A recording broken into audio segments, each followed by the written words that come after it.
Hi guys, welcome back to my channel blushing beauty. कैसे हैं आप सब? आई होप कि आप सब अच्छे होंगे, सेफ होंगे एंड हैप्पी होंगे। टाइटल से आप सब देख पा रहे होंगे आज की इस वीडियो में बताने वाली हूँ कोरोना मैरिज गाइडलाइंस।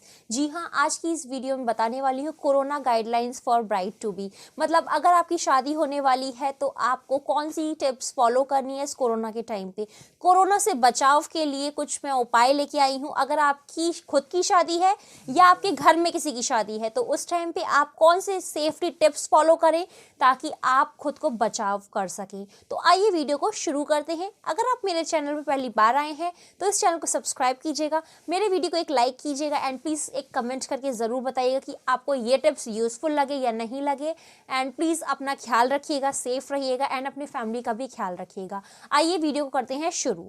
तो ये वाली वीडियो जो होने वाली है कोरोना मैरिज गाइडलाइंस की या corona guidelines for bride to be, ये ब्राइड्स के लिए स्पेशल है और ये उन लोगों के लिए भी स्पेशल है जो किसी की शादी अटेंड करने जाने वाले हैं या किसी के घर में शादी है। बेसिकली किसी भी वेडिंग का फंक्शन हो या शादी का फंक्शन हो, उसके लिए ये बहुत ज़्यादा यूजफुल होने वाली है। नंबर 1 टिप जो कि आपको ध्यान रखनी है ब्राइड्स के लिए है। ब्राइड, आप कोशिश कीजिए कि जो भी शादी से पहले आप शॉपिंग करते हैं वो ऑनलाइन शॉपिंग कीजिए। अब आपको भी पता है ऑनलाइन में सारी चीज़ें अवेलेबल हो जाती हैं, सारी चीज़ें मिल जाती हैं। माना कि कुछ चीज़ें महंगी मिलती हैं, कुछ चीज़ें सस्ती मिलती हैं, तो आप कोशिश कीजिए ज़्यादातर शॉपिंग आप ऑनलाइन कीजिए। बाकी कुछ ऐसी चीज़ें हैं जो बेसिक चीज़ें होती हैं जो ऑनलाइन नहीं मिलती हैं या ऑनलाइन बहुत ज़्यादा महंगी मिलती हैं, वही चीज़ें लेने जाने के लिए आप ऑफलाइन जाइए। मतलब ऑफलाइन आप 1 या 2 बार ही बाहर जाइए, अवॉइड कीजिए। मेरा कहने का मतलब है बाहर जाना अवॉइड कीजिए। जो चीज़ें ज़्यादा से ज़्यादा आप ऑनलाइन मंगा लेंगे घर पे तो आपके घर पे पार्सल आ जाएगा, उसको आप 1-2 दिन के लिए ऐसे ही छोड़ दीजिए, उसके बाद आप अनपैक कर सकते हैं। तो ये आपकी सबसे इंपॉर्टेंट सेफ्टी टिप्स होगी फॉर ब्राइड्स और ग्रूम्स, क्योंकि आप शादी की शॉपिंग पहले से करते हैं और बहुत बार बाहर जाते हैं और ध्यान नहीं रहता इतनी भीड़ में कि क्या हमने मास्क लगाया है, क्या कितनी डिस्टेंसिंग है नहीं है। इसीलिए आप कोशिश कीजिए ऑनलाइन कर लीजिए। एंड नंबर 2 टिप जो कि है, आप अपना हनीमून को डिले कीजिए। मतलब ये मेरा एक पर्सनल रिक्वेस्ट है कि अगर आप तुरंत शादी के बाद कहीं हनीमून पे जाने वाले हैं, प्लान किया हुआ है, तो आप उसे अवॉइड करके थोड़ा डिले कर सकते हैं। मतलब अभी 2020 चल रहा है एंड आप कोशिश कीजिए 2-4 महीने आगे कर लीजिए। आप बाहर बाद में घूमने जा सकते हैं, अभी सेफ्टी ज़्यादा इंपॉर्टेंट है। आपकी और आपकी फैमिली की सेफ्टी सबसे इंपॉर्टेंट है, तो आप सेफ्टी ध्यान रखिए। ये चीज़ बाद में भी जा सकते हैं, बाकी आपकी पर्सनल चॉइस है। अगर आप जाना चाहते हैं तो आप जा सकते हैं। पॉइंट नंबर 3 जो कि बहुत ज़्यादा यूज़फुल है, देखिए अभी की गाइडलाइंस में आया है दिल्ली के लिए। मैं सिर्फ ये दिल्ली के लिए बता रही हूँ और अलग अलग रीजंस के हिसाब से, अलग अलग जगह के हिसाब से अलग अलग रूल है। तो आप अपनी गवर्नमेंटल रूल देख लीजिएगा कि इस टाइम क्या रूल गवर्नमेंट ने दिया हुआ है कोविड गाइडलाइंस पे। दिल्ली में रूल आया है कि 50 मेंबर्स की गैदरिंग कर सकते हैं बस, तो 50 से ज़्यादा लोग आप इनवाइट नहीं कर सकते हैं। तो आप ये ध्यान रखिए कि आप 50 लोग ही इनवाइट कीजिए या कोशिश कीजिए 50 से भी कम। आई नो 50 से भी कम बोलने में ऐसा लगता है कि क्या शादी में कोई आएगा ही नहीं, बट एक बात खुद सोचिए, शादी अगर आपके लिए शादी ही इम्पॉर्टेंट तो आप शादी को इम्पोर्टेंस दीजिए, या फिर आपके लिए ये इम्पॉर्टेंट है कि आपकी शादी में 500 लोग ही आए।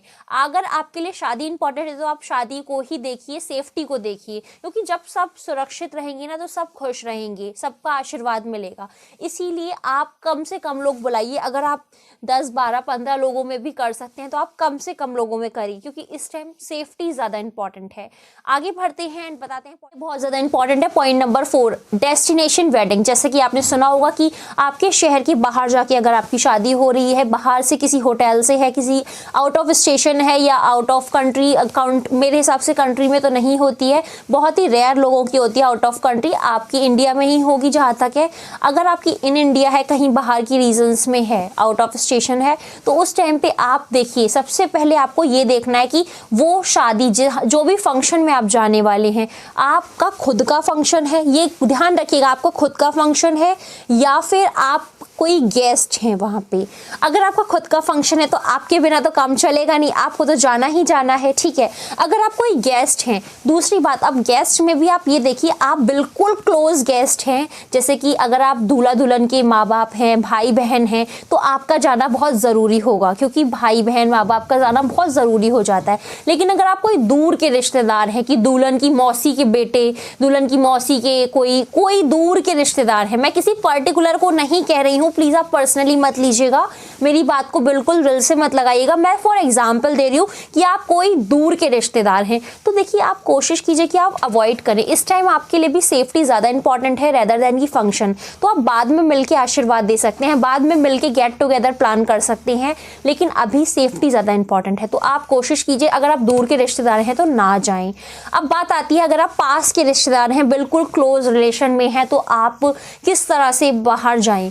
तो देखिए अब आपको यहाँ पे ये सोचने वाली बात आ जाती है कि आपका जो डेस्टिनेशन वेडिंग हो रहा है वो कहाँ पे हो रहा है। आई मीन आपके ही शहर में हो रहा है, इन योर सिटी हो रहा है, या आउट ऑफ स्टेशन हो रहा है, या काफ़ी दूर हो रहा है। लाइक अगर आपके शहर में है तो विद इन मतलब 20-30 किलोमीटर्स हो सकता है। आउट ऑफ स्टेशन है तो वो 100-200 किलोमीटर्स है या 1000+ किलोमीटर्स है। मतलब बहुत ही ज़्यादा दूर है, 10-15 घंटे की रास्ता है या 2-4 घंटे की रास्ता है। ये चीज़ आप ध्यान रखिए। अगर आपके शहर में है तो फिर कोई टेंशन नहीं है, आप यूज़ कीजिए अपना कोई ओन व्हीकल यूज़ कर लीजिए, या फिर आप कैब्स के थ्रू जाइए, वो ज़्यादा सिक्योर रहती हैं इस टाइम पे। पब्लिक ट्रांसपोर्ट को अवॉइड कीजिए। पब्लिक ट्रांसपोर्ट में आप ऑटो रिक्शा ये सब चीज़ें अवॉइड कीजिए। कोशिश कीजिए आप फ्लाइट्स और जो ट्रेन्स चल रही हैं वो भी अवॉइड कीजिए इस टाइम पे। वैसे बहुत ज़्यादा सेफ्टी रखी जा रही है बट कोशिश कीजिए कि अवॉइड करें अनटिल अनलेस बहुत ज़्यादा ज़रूरी ना हो तब तक। अगर आपकी शहर में शादी हो रही है तो आप वहाँ जा सकते हैं कैब्स के थ्रू या अपने ओन व्हीकल के थ्रू। लेकिन अगर बाहर जाना है, बाहर शादी हो रही है, लाइक 200-300 किलोमीटर का डिस्टेंस है, 4-6 घंटे की रास्ता है, तो भी अगर आपके घर में कोई फैमिली कार है तो आप उसको प्रेफर कीजिए। कार या कैब के थ्रू जाएंगे, थोड़ा कॉस्टली ज़रूर पड़ेगा लेकिन सेफ्टी ज़्यादा रहेगी उसमें। अब आप ये देख सकते हैं अगर आपकी वेडिंग ज़्यादा दूर है, लाइक मतलब 24 घंटे की रास्ता है, पूरा 1000 किलोमीटर से ज़्यादा है, ज़्यादा देर की रास्ता है, तो आप फिर ट्रेन्स को अवॉइड करके डायरेक्ट फ्लाइट्स ले सकते हैं। देखिए मैं ये एक आपको सजेशन दे रही हूँ, बाकी चॉइस आपकी है। तो आप को फिर उस केस में सिर्फ यही ऑप्शन बनता है, या तो आप नहीं जाएं और जाना बहुत ज़रूरी है तो आप फिर फ्लाइट्स के थ्रू जाएं प्रॉपर सिक्योरिटी के साथ। तो आइए अब आगे बढ़ते हैं एंड आपको आगे की पॉइंट्स बताती हूँ। पॉइंट नंबर 5, आप जहाँ भी पहुँचेंगे, जिस भी होटल में पहुँचेंगे, जहाँ भी आपकी डेस्टिनेशन वेडिंग है, वहाँ पहुँचने के बाद आप होटल वालों से पहले ही बात करके रखिएगा, वो सबको हैंड सैनिटाइज करवाएं। मतलब हैंड सैनिटाइज क्या, ओवरऑल सैनिटाइज करवाएं। हैंड ही सैनिटाइज नहीं कराने हैं ना, आपके पास कितना सारा सामान होगा वेडिंग का, तो वो सारा सामान को सैनिटाइज करवा दिया जाए और हैंड्स को सैनिटाइज करवाया जाए एंड आपकी थर्मल टेस्टिंग की जाए। सिर्फ आपकी ही थर्मल टेस्टिंग नहीं, वहाँ जितने भी लोग आएंगे आपके गेस्ट होंगे, यानी 50 लोग अगर आ रहे हैं या जितने भी लोग आ रहे हैं उन सब की थर्मल टेस्टिंग कराई जाए। तो प्रॉपर आपको सैनिटाइज करा जाएगा, आपके सामान को सैनिटाइज किया जाएगा एंड आपकी और आपके गेस्टों की, जितने भी गेस्ट होंगे उनकी सबकी थर्मल टेस्टिंग, जो कि बहुत ज़्यादा ज़रूरी है। आगे बढ़ते हैं पॉइंट नंबर 5। आपको गवर्नमेंट कह रही है बार बार सोशल डिस्टेंसिंग का फॉलो करना है, तो आप ये चीज़ बिल्कुल गांठ बांध के रखिए। आपके दिमाग में आपकी शादी से ज़्यादा ये चीज़ होनी चाहिए, सोशल डिस्टेंसिंग, इसको इस तरह से ले लीजिए बिल्कुल। और सच कहूँ, अगर आपकी मामा मौसी कोई भी आ रहे हैं, आप थोड़ा सोशल डिस्टेंसिंग रखिए। माना कि रियल रिश्तेदार होते हैं, नहीं हो पाता है वो चीज़, घर के मेंबर्स होते हैं, नहीं हो पाता है, लेकिन आप वहाँ जाएँ ना, तो अब मैं ये तो नहीं कहूँगी कि आप बिल्कुल ही इतना दूर, 2 मीटर के दूर से आप बात करिए, पॉसिबल नहीं हो पाएगा कि आप एक ही रूम में रह रहे हैं और 2 मीटर की डिस्टेंस से बात कर रहे हैं।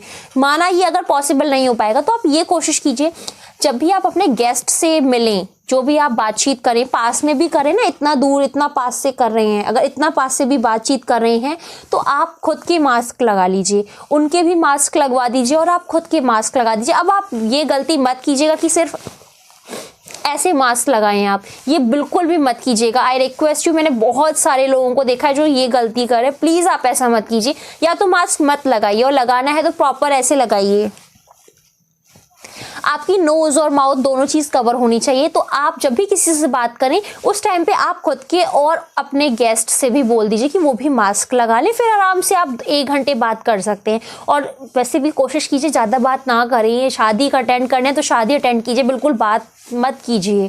एंड उसके अलावा आप जैसे ही बात ख़त्म करें हैंड सैनिटाइज कर लीजिए, उसके बाद मास्क उतार दीजिए। ये 2 काम ज़रूर कीजिए, ये बहुत ज़्यादा बेनिफिशियल है और आपको करना भी चाहिए।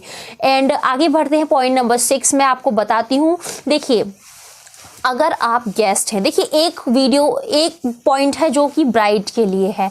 अगर आपकी खुद की शादी है, ब्राइड हैं आप और आपने पार्लर बुकिंग किया हुआ है, तो आपके पास दो ऑप्शन है, या तो आप खुद पार्लर जाएंगी या फिर आप पार्लर वाली को बुक कर से अपने मतलब वेन्यू पे इनवाइट कर सकती हैं और वो आके आपका मेकअप करेंगी मतलब रूम पे आपकी। तो अगर आपने खुद के यहाँ बुलाया हुआ है तो उनका भी थर्मल टेस्टिंग करवाइए, हैंड सैनिटाइज करवाइए, उनका सामान सैनिटाइज करवाइए, तब एंट्री दीजिए।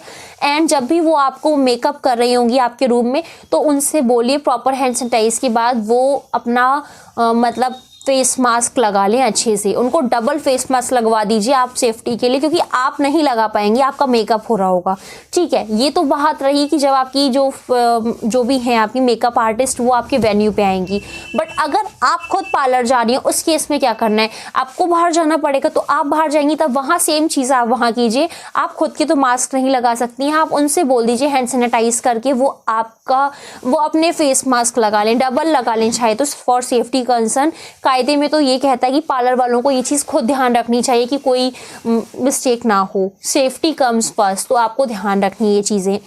और अगर आप गेस्ट हैं, लाइक कोई रिश्तेदार हैं या कोई गेस्ट हैं, तो आप पार्लर अवॉइड कीजिए। जी हाँ, आपके पास तो खुली छूट है, आप खुद से अवॉइड कर सकते हैं। आप खुद से नॉर्मल रेडी हो जाइए, ज़रूरी नहीं है कि बिल्कुल एक्सीलेंट A1 आपको रेडी होना है, क्योंकि इस टाइम आपको कोई इतना, देखिए ब्राइड और ग्रूम का क्या होता है ना, उनकी फ़ोटोज़ आते हैं, उनका स्पेशल टाइम होता है, तो उनको तो अच्छे से रेडी होना है। बट अगर आप काम चलाओ भी रेडी हो जाएंगे गेस्ट लोग तो भी अच्छा रहेगा। सेफ्टी ज़्यादा इंपॉर्टेंट है। अगर आप सबके लिए सेफ्टी ज़्यादा इंपॉर्टेंट है तो प्लीज़ आप पार्लर अवॉइड कीजिए, आप खुद से रेडी हो जाइए। अगर आप सिंपल भी रेडी होंगे तब भी अच्छे लगेंगे, ज़रूरी नहीं है कि बिल्कुल पार्लर से ही रेडी हों। और बाकी आपकी पर्सनल चॉइस है, अगर आप जाना चाहते हैं तो आप जा सकते हैं, ये सिर्फ और सिर्फ मैं अपनी तरफ से कह रही हूँ, बाकी आपकी पर्सनल चॉइस है। मेरी बातों को आप प्लीज़ दिल पे मत लीजिएगा, जैसा मुझे सही लगा वैसा मैंने आपसे कहा।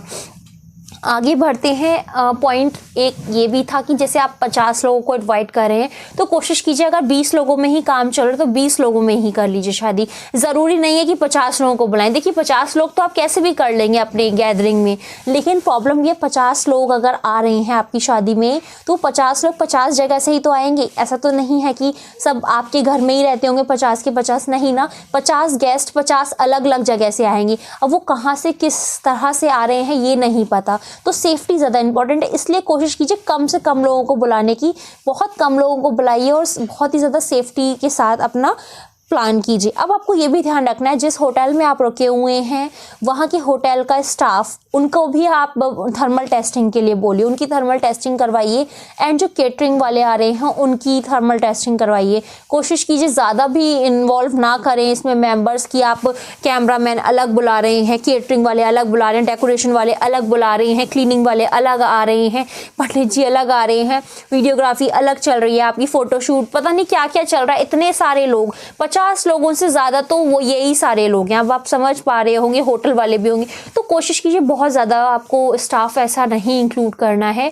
अगर आप चाहते हैं फ़ोटोग्राफी वगैरह तो आप फ़ोटोग्राफी वगैरह या तो आप खुद का कैमरा अरेंज कर लीजिए, DSLR अगर आप कोई फ्रेंड से अरेंज कर सकते हैं तो ठीक है। और अगर नहीं कर पा रहे हैं तो आप कोशिश कीजिए कि आप एक ही मेंबर को बुलाइए फोटोग्राफी के लिए, एक मेंबर जो वीडियोग्राफी और कुछ फ़ोटोज़ आपकी क्लिक कर दें। अवॉइड कीजिए बहुत ज़्यादा भीड़ इकट्ठी करने से।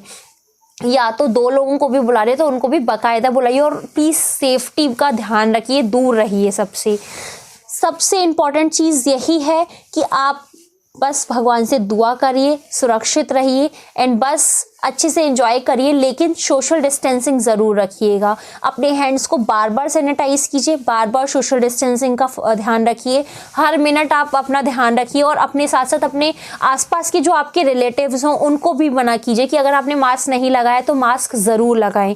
यही कुछ चीज़ें हैं जो मतलब हमें सेफ़ रख सकती हैं। बाकी मास्क आप ऑल टाइम लगा के रखिए, जब आप खाना खाने जाएँ तभी आप रिमूव कीजिए या अकेले में रिमूव कीजिए जब आप अपने रूम में अकेले हों।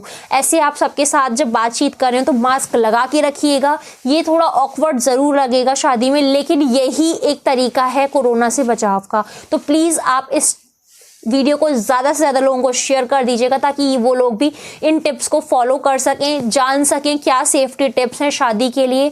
आई होप कि आपको ये टिप्स यूज़फुल लगी हो। मेरे हिसाब से इन टिप्स को यूज़फुल तभी बनाया जा सकता है जब आप इनको फॉलो करें। मैं ये नहीं कहूँगी कि आप इस वीडियो को लाइक करें या शेयर करें, मैं ये कहूँगी बस आप इन टिप्स को फॉलो कीजिए, सेफ रहिए, फॉलो कीजिए एंड सुरक्षित रहिए। इससे बड़ी बात कुछ भी नहीं है मेरे लिए। तो आप सब सुरक्षित रहिए। Thank you so much for watching my video. Have a great day. Bye bye.